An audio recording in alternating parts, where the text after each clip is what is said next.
Hello दोस्तों, नमस्कार। तो कैसे हैं आप लोग? आई होप सभी अच्छे होंगे। स्वागत है आपका स्टेनो मास्टर। दोस्तों, अगर नए हैं तो चैनल को सब्सक्राइब करके दोस्तों बेल आइकन दबाना बिल्कुल मत भूलिएगा। दोस्तों, बिहार सिविल कोड के बारे में एक इंपॉर्टेंट सूचना मैं बताने जा रहा हूं ताकि आप लोग इसको सही से समझ सकें। जो स्टूडेंट्स फॉर्म भर रहे हैं वो कहीं गलती तो नहीं कर दें, इसलिए मैं ये वीडियो लाया हूं। और दोस्तों, ये मैं पूरी बात आपको सही ढंग से बता दूंगा, फिर आप डिसाइड करना कि आपको फॉर्म भरना है कि नहीं। दोस्तों, बिहार सिविल कोड में स्टेनोग्राफर की वैकेंसी निकली हुई है, उसमें हिंदी और इंग्लिश दोनों मांगी हुई है, लेकिन उसको लेकर एक बार और फॉर्म निकल चुका है जो कि 2016 में निकला था। 2016 के बाद अब निकला हुआ है। तो सोचिए दोस्तों, 2016 में वैकेंसी निकली थी, 2016 में स्टेनोग्राफर की निकली तो उसमें हिंदी और इंग्लिश दोनों मांगी थी। और दोस्तों, ये पूरी वैकेंसी खाली चली गई थी, एक सीट सिंगल नहीं भरी थी। ठीक है, जब एक सीट सिंगल नहीं भरी तो इस बार 100% था कि दोस्तों हिंदी की अलग और इंग्लिश की अलग आनी है, लेकिन इन लोगों ने फिर वही चालू कर दिया। इन लोगों ने हिंदी और इंग्लिश दोनों कंबाइंड दे दिया, वही वैकेंसी को फिर फिलअप किया। मतलब एक जिद होती है कि नहीं, मतलब ये पार्लियामेंट से ज्यादा है। पार्लियामेंट में तो हिंदी और इंग्लिश दोनों जरूरत होती है, लेकिन ये पार्लियामेंट रिपोर्टर से ज्यादा है बिहार सिविल कोड में कि वहां पर हिंदी और इंग्लिश दोनों कंपलसरी है। ठीक है, अब दोस्तों आता है, यहां पर प्रदर्शन चल रहा है बिहार सिविल कोड के पास। तो बच्चे जितने भी स्टूडेंट हैं, वो हमारे हम साथी, वो सब प्रदर्शन कर रहे हैं। जितने मेरे स्टूडेंट हैं, तो जितने भी स्टूडेंट सब प्रदर्शन कर रहे हैं, जितने भी टीचर्स हैं वो सपोर्ट कर रहे हैं। सभी हम आपके साथ हैं, सभी लोग, जितने भी हम लोग स्टेनोग्राफर टीचर हैं वो सभी आपके साथ हैं। आप लोग फुल सपोर्ट है। आप लोग हिंदी में बोलिए, हिंदी का अलग, इंग्लिश का अलग। जो हिंदी में करना चाहे वो हिंदी में कर ले, जो इंग्लिश में करना चाहे वो इंग्लिश में कर ले, और जो बोथ यानी दोनों आता हो जिसको, वो दोनों कर ले। सिंपल। मैं दोनों वाले का भी विरोध नहीं कर रहा, मैं हिंदी वाले का विरोध नहीं कर रहा, मैं इंग्लिश वाले का विरोध नहीं कर रहा। तो दोस्तों, तीनों ऑप्शन होना चाहिए। हिंदी वाला हिंदी भर ले, इंग्लिश वाला इंग्लिश भर ले, और बोथ वाला दोनों भर ले। यानी वैकेंसी इस तरीके डिस्ट्रीब्यूट करनी चाहिए कि जैसे 50 वैकेंसी है, आप 15 इधर कर लीजिए हिंदी की, 15 कर लीजिए इंग्लिश की, 30 हो गई, 20 कर लीजिए आप बोथ की, तो भी ठीक है। कम से कम आपको दोनों ने मिले तो 15-15 30 वैकेंसी तो आपको मिल गई। 20 आपको नहीं लिखी, 15-15 30 तो मिल गई। मतलब कॉन्सेप्ट को दिमाग से अगर किया जाता तो वैकेंसी निकाली जाती, तो बहुत अच्छे से निकाली जाती। मुझे ऐसा लगता है कि जल्दबाजी में वैकेंसी केवल निकाल दी, लेकिन जल्दबाजी कैसे हो सकती है? 2016 के बाद 2022, क्या 6 साल में दिमाग विकसित नहीं हुआ? अभी समझ नहीं आता है दोस्तों।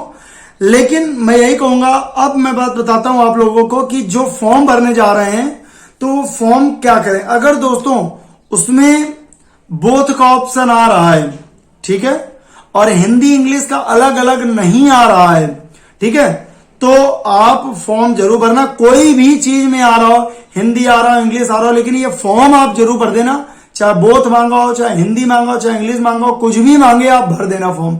क्योंकि दोस्तों एट लास्ट होने वाला क्या है मैं बता रहा हूं, ये प्रदर्शन होगा। ये प्रदर्शन के बाद हो सकता है इसको रद्द ना करें। मैं स्टूडेंट जो मेरे वीडियो देख रहे हैं, मैं उनको समझाना चाहता हूं कि आप फॉर्म जरूर भर देना। हो सकता है सरकार ये कह दे कि जिन्होंने फॉर्म भरा है, समझना मेरी बात को अच्छे से, जिन्होंने फॉर्म भरा है वो हिंदी और इंग्लिश जो मना है वो फॉर्म में दे सकते हैं। मतलब हिंदी देना चाहें तो हिंदी से दे सकते हैं, इंग्लिश देना चाहे तो इंग्लिश दे सकते हैं। यानी आपको वहां पर हो सकता ऑप्शन खुल जाए, या नहीं खुल रहा, लेकिन वहां पे हो सकता ऑप्शन खुल जाए। फिर आप क्या करोगे? आप सोचोगे सर हमने तो फॉर्म ही नहीं भरा था। फिर क्या करोगे? जैसे एक बार ऐसे हुआ था, उसमें इन्होंने क्या किया था कि एक बार ऐसे हुआ था, पिछली बार आपको याद होगा इलाहाबाद कोर्ट में इन्होंने क्या किया, कृति देव दे दिया फॉन्ट में। अब यहां पर बवाल मच गया, बहुत ज्यादा बवाल मच गया। तो जिन्होंने फॉर्म भरा था एट लास्ट के 2 दिन पहले ही नोटिफिकेशन निकाल दिया कि मंगल जो फॉन्ट है वो आप मतलब टाइप कर सकते हो। अब यहां और बवाल मच गया। तो बाद में ये हुआ कि आप जो फॉन्ट करना चाहते हो वो फॉन्ट कर लो। अब समझिए आप, जिन्होंने कृतिदेव के चक्कर में नहीं भरा था वो चले गए, जिन्होंने मंगल स्क्रिप्ट के चक्कर में नहीं करा था वो भी चले गए। तो दोस्तों यहां आपको जाना नहीं है, आप फॉर्म भरना है। अगर आपको वहां बहुत आता है तो आप चले जाओ, छोड़ के चला जाने दो फॉर्म।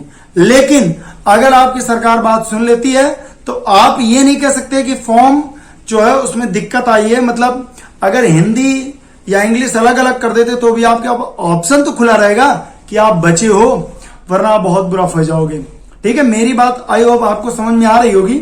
और दोस्तों दूसरा ये है कि कृतिदेव आएगी कि मंगल आएगी कि क्या आएगी, वो सेकेंडरी चीज है। मे भी कृतिदेव हमेशा आती है तो कृतिदेव ही आएगी आपकी, ठीक है, या मंगल गिल, दो में से एक ही आती है, लेकिन कृतिदेव ज्यादा आती है स्टेट में, हमेशा याद रखिए आप लोग। राजस्थान हो या आपका यहां पर हो बिहार हो, ये हमेशा कृतिदेव देते हैं। सेकेंडरी चीज आती है दोस्तों फॉर्म। देखिए फीस दोस्तों 800 दी है, तो फीस 800 रुपए लग रही है। लेकिन अब क्या करें, अब देखो सरकार को पैसा इसी से आपसे ही जुटाना है, बेरोजगार से ही तो सरकार को पैसा मिलता है, आपसे ही तो पैसा उनको मिलेगा 800 रुपए, है ना।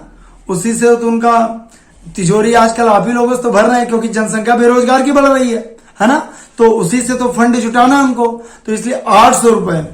मतलब अगर स्टेनोग्राफर बनना है तो पहले फॉर्म 800 का भरिए, फिर वहां जाने के लिए आप 3000 रुपए लगाइए, फिर फॉर्म क्लियर होते होते ज्वाइनिंग होते होते आपके 20,000 रुपए लग जाएंगे। समझ रहे आप लोग।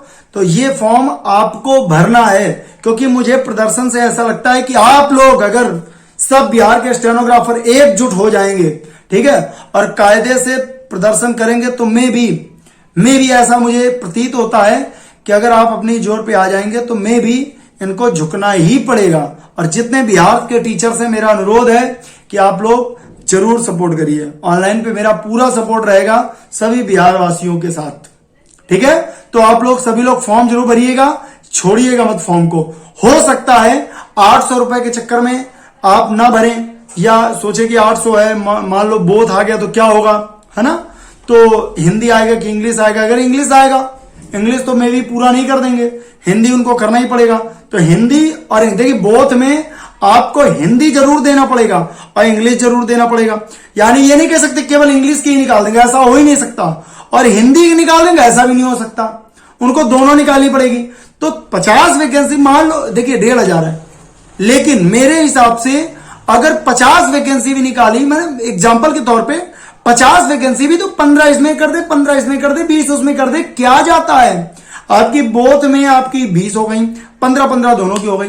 20 नहीं भर रही तो 15-15 30 वैकेंसी तो आपकी भरी गई, तब भी आधे से ज्यादा हो गए और आपका काम भी बन गया। लेकिन ये दिमाग हमसे ले लेते, क्यों नहीं कर पा रहे हैं इतना। दोस्तों आप सभी लोग फॉर्म भरेंगे और इस चीज को ध्यान रखेंगे, प्रोटेक्शन आप लोग पूरा करेंगे और तैयारी करेंगे, खूब मेहनत करेंगे। ऑनलाइन कोर्स लेना चाहते हैं तो ले सकते हैं, डिस्क्रिप्शन बॉक्स मेरा नंबर है। बाकी कोई प्रॉब्लम तो आप व्हाट्सअप कर सकते हैं, डिस्क्रिप्शन बॉक्स मेरा नंबर दिया हुआ है।